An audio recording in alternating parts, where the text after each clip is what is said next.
Please please పేరు తీస్తే ఎవరి పేరు తీసినా పేరు డిలీట్ చేయబడుతుంది. పేరు తీస్తే అరే ఆయన మాట్లాడేవా నీలాగానే ఆయన సభ్యుడే కదా.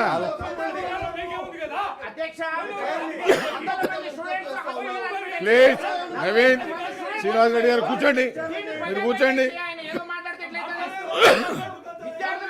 ప్లీజ్ కూర్చోండి, మీరు కూర్చోండి. సత్యవతి గారు కూర్చోండి ప్లీజ్. నేను ప్లీజ్ కూర్చోండి సార్ సార్ ప్లీజ్. రవీంద్రరావు గారు రవీంద్రరావు గారు నేను ఎవరి పేరు తీయలేదు, నేను ఎవరి పేరు ప్రస్తావించలేదు, నేను ఎవరి పేరు